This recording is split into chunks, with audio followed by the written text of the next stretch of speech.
Assalamualaikum warahmatullahi wabarakatuh.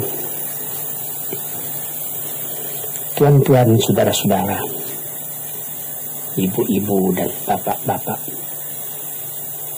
yang sudi mendengarkan keterangan agama yang saya berikan di dalam kaset ini. Moga-moga Tuhan melimpahkan, mengurniakan rahmat dan nikmat-Nya kepada kita semuanya. Saya akan membicarakan suatu ayat yang bertemu di dalam surat Al-Baqarah. Bunyinya, Allahu waliyul ladzina amanu yukhrijuhum minadh dhulumati ilan nur walladzina kafaru awliya'uhumut taghut yukhrijunahum minan nuri ila dhulumat. Artinya, Allah adalah menjadi pemimpin bagi orang-orang yang beriman, orang yang mempunyai kepercayaan yang teguh. Dan Allah, apabila orang itu telah betul-betul menganggap Allah menjadi pemimpinnya, Allah pun menjamin mengeluarkannya daripada gelap gulita kepada terang benderang. Gelap gulita kebodohan kepada kecerdasan, gelap gulita kehidupan tak tentu arah kepada tujuan yang sejati. Sebaliknya, orang yang kafir yang tidak percaya kepada Allah, maka sebaliknya yang terjadi, daripada terang benderang ia akan dipimpin oleh taghut, oleh kekuasaan yang bukan bersandar kepada Allah, kekuasaan hanya dikendalikan oleh setan. Kekuasaan yang demikianlah yang akan mengeluarkannya daripada terang benderang kembali ke dalam gelap gulita. Oleh sebab itu, rohani manusia itu adalah melalui di antara gelap dan terang kehidupan itu, di antara terang dan gelap kehidupan.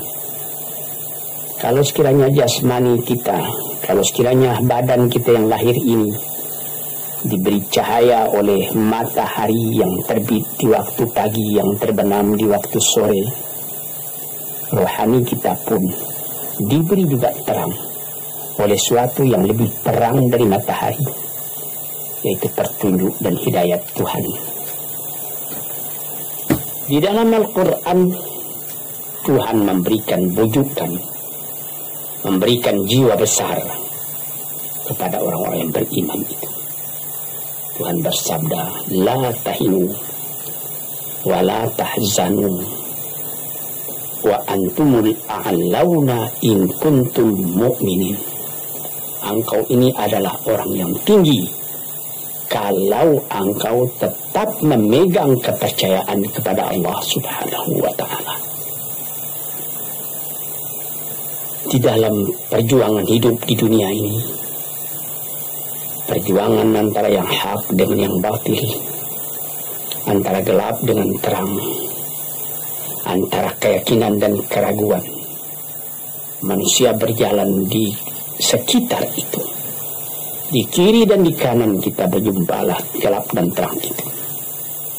Maka diberilah pedoman manusia tadi. Apa pedoman? Walaupun bagaimana hebatnya, geloranya, tofannya, halim bubu, ombaknya dan gelombangnya kehidupan itu, manusia mesti teguh berpegang kepada iman. Sebab kehidupan di dunia itu menurut peraturannya ialah tidak ada yang tetap. Yang tetap itu ialah berubah. Berubah itulah ketetapan yang ada dalam dunia. Panas sangat terik, benar, nanti akan hujan. Hujan sangat lebat, benar, nanti akan panas. Di suatu tempat terjadi hujan yang lebat, berhari-hari timbul banjir. Ya, banjir itu tidak tiap hari, nanti dia kering lagi. Di laut demikian pula, ada pasang naik, tergenang ke atas. Besok pagi air itu sudah kering lagi, surut pasang. Begitulah kehidupan di dunia itu. Itu harus kita yakini supaya kita jangan terombang-ambing dalam kehidupan itu. Kalau kita sudah mulai terombang-ambing, tahu-tahu walaupun bagaimana terangnya hari, gelap timbul dalam jiwa kita sendiri. Walaupun panas terik, kita berujan oleh keingat kita sendiri. Jadi yang penting di sini menjaga hati itu. Sampai Rasulullah Nabi kita Muhammad sallallahu alaihi wasallam, inna fil jasadi mudghatan, di dalam tubuh manusia itu ada suatu bekuan darah. Idza salahat salahal jasadu kulluhu wa idza fasadat fasadal jasadu kulluhu. Kalau ini segumpal daging baik, seluruh badan jadi baik. Kalau dia rusak, seluruh badan jadi rusak. Apakah itu? Hati. Hati. Kendali terletak dalam hati kita. Hati. Artinya penuh. Bukan saya berhati pada daging, tapi pada hati dari hati, isi dari hati, atau juga akal kita. Sebab itu, maka kalau satu waktu saya pernah mengajarkan doa yang mengandung 8 sifat-sifat lemah, menghilangkan kemerdekaan manusia. Hari ini saya pun akan mengajarkan doa yang diajarkan juga oleh Nabi, bagaimana menjaga hati tadi. Di situ dalam doa itu ada tersebut 4 perkara. Apa tersebut? Allahumma inni a'udzubika min qalbin la yakhsha'u wa min ilmin la yanfa'u wa min nafsin la tashba'u wa min du'a'in la yusma'u. Jadi 4 perkara. Yang pertama, Allahumma inni a'udzubika min qalbin la yakhsha'u. Aku sangat berlindung kepada Engkau ya Allah, janganlah sampai terjadi hati saya itu tidak khusyuk lagi. Ini bahaya ini. Mulai bahaya, mengancam kepada manusia kalau hatinya tidak khusyuk lagi. Hati khusyuk yaitu hati itu tentu jelas tujuannya kepada Allah. Allah menjadi pegangannya, Allah menjadi bentengnya, Allah menjadi ingatannya, Allah menjadi tujuannya. Dan kepada Allah dia kalau sembahyang menghadapkan diri, menghadapkan hati, maka permohonan kita yang pertama kepada Tuhan, ya Tuhanku, janganlah sampai hati saya ini tidak khusyuk lagi. Sebagai orang Islam, kita sembahyang 5 waktu. Di dalam Al-Quran dikatakan sembahyang itu ialah khusyuk, terpadu ingatan kepada Tuhan. Tapi kalau kita sudah, hati itu sudah mulai ditumbuhi penyakit, walaupun sembahyang, mulai sejak Allahu Akbar, pikiran sudah menjalar kepada yang lain. Piutang belum menerima, utang belum terbayar, makanan belum masak, macam-macam lah yang teringat. Padahal kita dalam sembahyang. Ini apa arti sembahyang tadi lagi? Ini sudah mulai berbahaya. Banyak orang yang tidak meninggalkan sembahyang, tapi ini ada bekas dari sembahyang itu kepada kehidupan. Di dalam sembahyang kita baca inna salati wa nusuki wa mahyaya wa mamati lillahi rabbil alamin.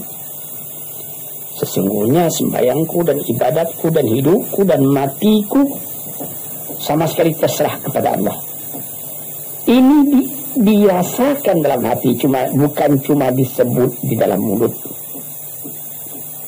Bagaimana dikatakan, bukan jadi dipenservis sebagai satu tangan penggosok-gosok mulut, bukan begitu. Yang dari hati. Kalau sudah dari hati yang khusyuk, ini berbekas kepada kehidupan. Aku tak takut menghadapi segala keadaan dalam hidup, sebab hatiku bertali dengan Tuhan, dan Tuhan aku datang, kepada Tuhan aku akan kembali. Ini namanya hati yang khusyuk. Tapi kalau sekiranya bacaan tetap fasih, tapi tidak ada lagi dari hati, melainkan rutin saja. Bayang 5 waktu sehari semalam, tapi tidak merubah kepada perangai tandanya sembahyang tadi tidak khusyuk. Ini yang pertama kita minta kepada Tuhan. Janganlah sampai kita mempunyai hati yang tidak khusyuk, hati yang tidak teringat kepada Allah. Kalau hati tidak ingat lagi kepada Allah, maka segala pekerjaan yang terlarang sudah ringan saja kita mengerjakan. Menipu, berdusta, membujuk orang lain mengerjakan perbuatan yang salah, mencela, memaki, itu karena tidak ingat kepada Allah, cuma ingat kepada diri sendiri saja. Ini yang pertama. Yang kedua dikatakan, wa min ilmin la yanfa', dan aku berlindung kepada Engkau ya Allah daripada ilmu yang tidak memberi manfaat. Padahal disebutkan oleh ahli-ahli, ilmu yang memberi manfaat itu membawa manusia kepada iman. Al-ilmu yad'u ilal iman, ilmu itu membawa manusia kepada iman. Sekarang sudah ilmu banyak, tapi tidak membawa kepada iman, melainkan membawa kepada celaka. Sudah maju kepandaian orang, ilmu pengetahuan orang, teknologi orang, sains orang, knowledge orang, dan segala macamnya, tapi tidak ada manfaatnya kepada manusia. Cuma bahaya karena ilmu tadi yang datang kepada manusia. Sebagaimana ilmu manusia di abad ke-20 yang sangat penting, yaitu tentang tenaga atom, maka timbullah bom atom, bom hidrogen, nuklir, sehingga manusia diancam sekarang ini oleh bahaya atom itu di mana-mana. Apabila kita lihat di televisi bagaimana mengadakan demonstrasi di Australia, di Jerman Barat, di tempat-tempat yang lain, melihat bagaimana bahaya atom itu kalau terjadi perang dunia yang ketiga. Ya Rabbi ya Karim, bom atom yang jatuh di Hiroshima itu belum ada artinya dibandingkan dengan bom yang sekarang yang sedang disimpan oleh kerajaan-kerajaan, oleh negara-negara besar untuk menghancurkan. Ini ilmu, tetapi ilmu yang membawa bahaya, bukan saja tidak memberi manfaat, bahkan memberi bahaya.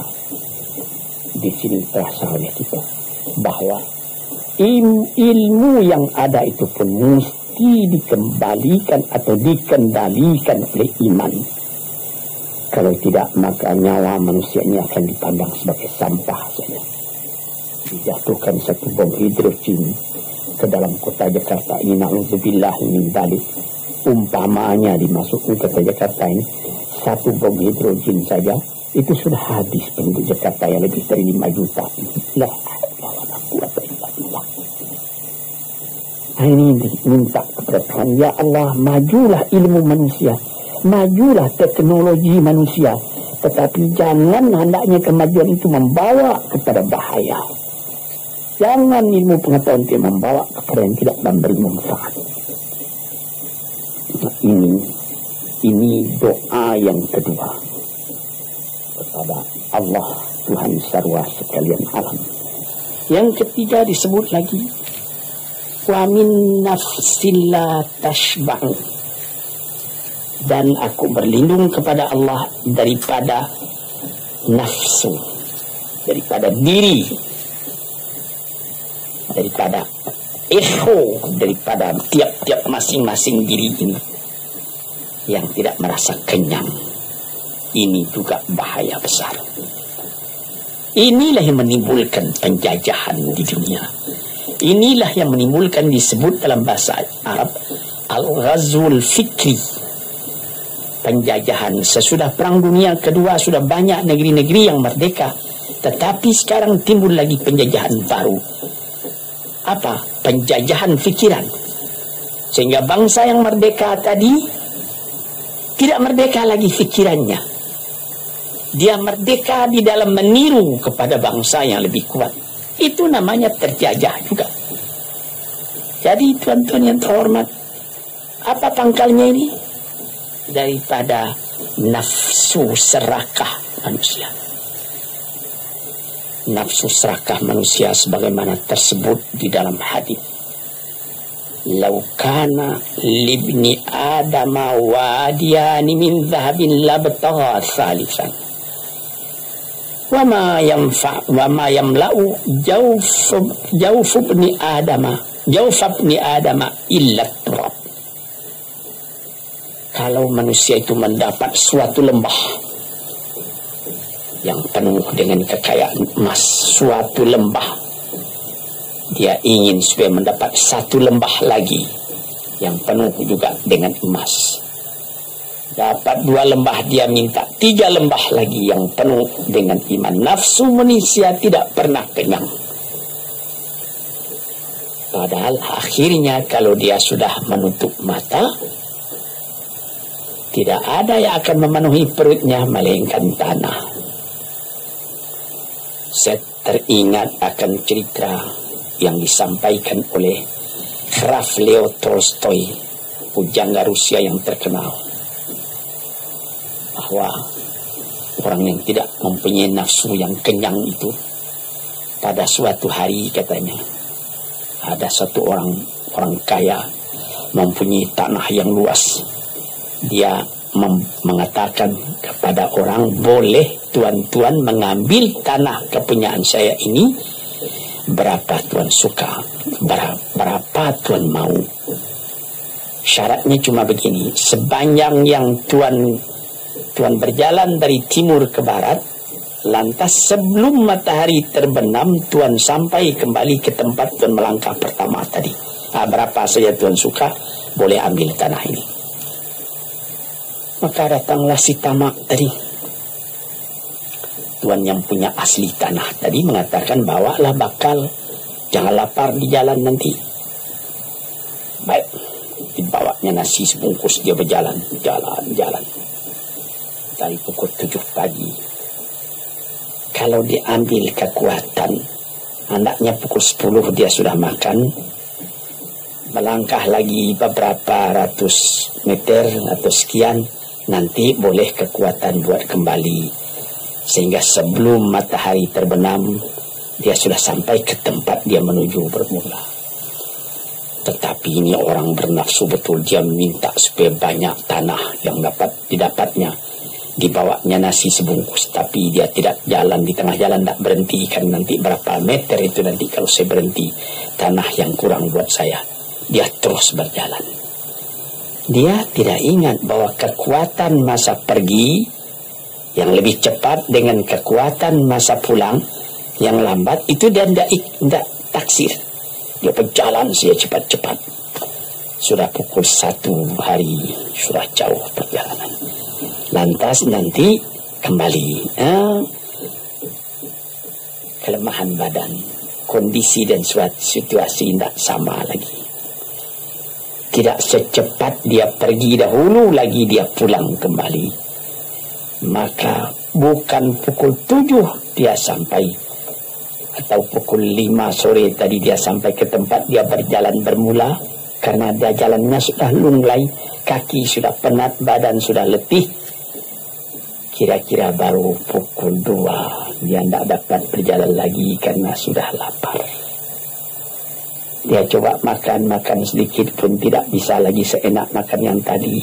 Habis makan pun dia berjalan lagi.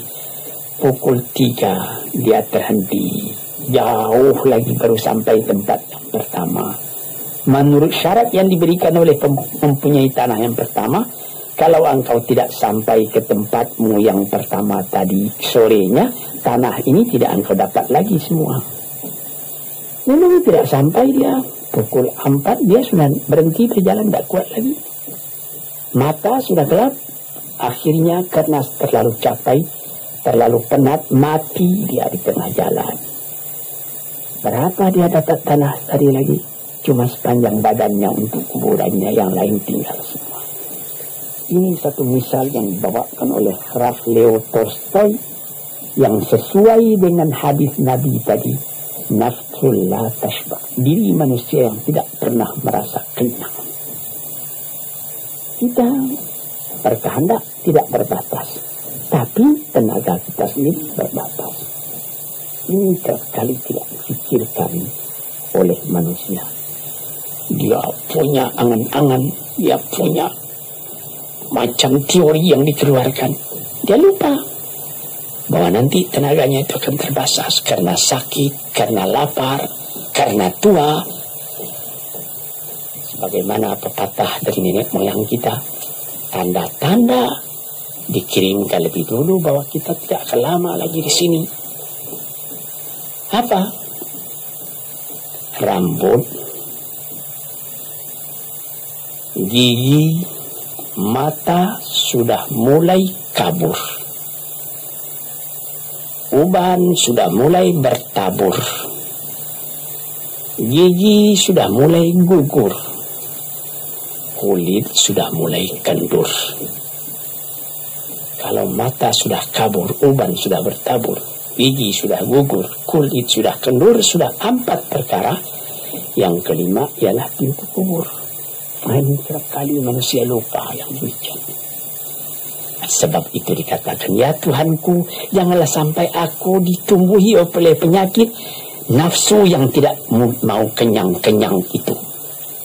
Yang keempat ialah wa min du'a illa yusma. Dan aku berlindung kepada Engkau ya Allah, jangan sampai doaku tidak terdengar, tidak didengar oleh Tuhan. Sebagaimana kita tahu, doa itu adalah mukhul ibadah, tulang sum-sum daripada ibadat kita sendiri kepada Tuhan. Segala perbuatan kita patrikan dengan doa, dengan harapan mudah-mudahan diizinkan oleh Allah, disampaikan maksud kita, macam-macam yang kita minta kepada Tuhan. Tapi kalau doa itu sudah tak diperdulikan lagi oleh Tuhan, apa celaka kita, apa daya kita, apa upaya kita? Di sini kita melihat apa sebab maka doa tidak didengar oleh Tuhan, tidak diperkenankan oleh Tuhan. Tentu saja bukan dari salah Tuhan, melainkan dari salah kita sendiri. Di dalam Al-Quran dikatakan, iyyaka na'budu wa iyyaka nasta'in. Al-Fatihah tersebut, kepada Engkaulah kami menyembah ya Allah, dan kepada Engkau kami minta tolong. Tapi dengan tidak sadar, kerap kali kita berbuat terbalik. Iyyaka nasta'in wa iyyaka na'budu, kepada Engkau kami minta tolong, lalu kepada Engkau kami menyembah. Minta tolong dulu baru menyembah. Minta tolong banyak-banyak, tapi terima kasih tidak ada. Tentu saja tidak didengar oleh Tuhan. Di dalam satu hadis tersebut, Asy'atha al-Rabbar yamuddu yadayhi ila as-sama'i ya Rabbu ya Rabb, wa mat'amuhu haram wa mashrabuhu haram wa malbasuhu haram wa ghudhiya bil haram fa anna yustajabu. Badan sudah kotor, sudah berkerumut, kesusahan, kegelisahan kehidupan terbayang kepada tubuh sendiri. lalu menadahkan tangan ke langit meminta kepada Allah, ya Tuhanku, ya Tuhanku. Bagaimana Tuhan bisa mengabulkan? Dengan pikiran yang kotor engkau menghadap kepada Tuhan. Kalau tidak terkabul, jangan Tuhan yang disalahi, hatimu sendirilah salahi. Apa yang engkau perbuat dalam kehidupanmu? Di mana terdesak engkau ingat kepada Tuhan. Di zaman kesenangan engkau lupakan Tuhan. Di dalam mendapat percobaan engkau merengek mengadu kepada Tuhan. Jiwa yang seperti ini janganlah sampai timbul pada diri kita sendiri. Saya sudah mengalami apabila saya berhadapan dengan orang besar. Saya ingin dia menghadapkan matanya kepada saya. Apa kabar saudara? Kabar baik. Dia lihat mata saya lihat mata dia. Tapi kalau ketika dia bersalam dengan saya, dia melihat kepada orang lain, bukan main sakit hati saya. Apa salahnya maka dia begitu? Kenapa tidak saya yang bersama? Sedangkan dengan sesama manusia lagi begitu perasaan kita. Bagaimana dengan Tuhan? La yanzuru ilaihi wa la yukallimuhum. Allah tidak memandang sebelah mata kepada Allah, kepada kita. Allah tak mau cakap, tidak mau bercakap dengan kita sepatah pun. Langit mana tempat kita bernaung, bumi mana tempat kita berpijak, kalau sudah demikian keadaan. Ini yang dijaga dan yang berhormat dalam doa tersebut. Hati janganlah sampai tidak khusyuk, ilmu janganlah sampai tidak memberi manfaat, nafsu janganlah sampai tidak kenyang, dan doa janganlah sampai tidak didengar. Saudara-saudara, moga-moga Allah memberikan kepada kita hati yang tahu. Sebagaimana ayat yang mula-mula saya sebut tadi, Allahu waliyul ladzina amanu yukhrijuhum minadh dhulumati ilan nur. Allah lah jadi pemimpin bagi orang yang beriman, sehingga dari gelap gulita dibawa dia oleh Tuhan kepada terang benderang. Walladzina kafaru, tetapi orang-orang yang sudah tidak ada kepercayaan kepada Tuhan, awliya'uhumut taghut, yang menjadi pemimpinnya bukan Tuhan tapi setan. Dia akan membawa orang itu daripada terang benderang ke dalam gelap gulita. Kita jadi meraba-raba dalam gelap kehidupan. Dalam meraba-raba itu masih ragu entah kemana akan pergi. Maut pun datang. Gelap selalu di dunia, gelap di akhirat pun gelap. Na'udzubillah min dzalik. Hadirin yang terhormat, para peminat kaset ini, moga-moga semua ini menjadi kenangan-kenangan kepada Tuhan di dalam perjalanan ini, di dalam keistirahatan hidup, sehingga mendapat ketepatan hati dari umat ini. Assalamualaikum warahmatullahi wabarakatuh.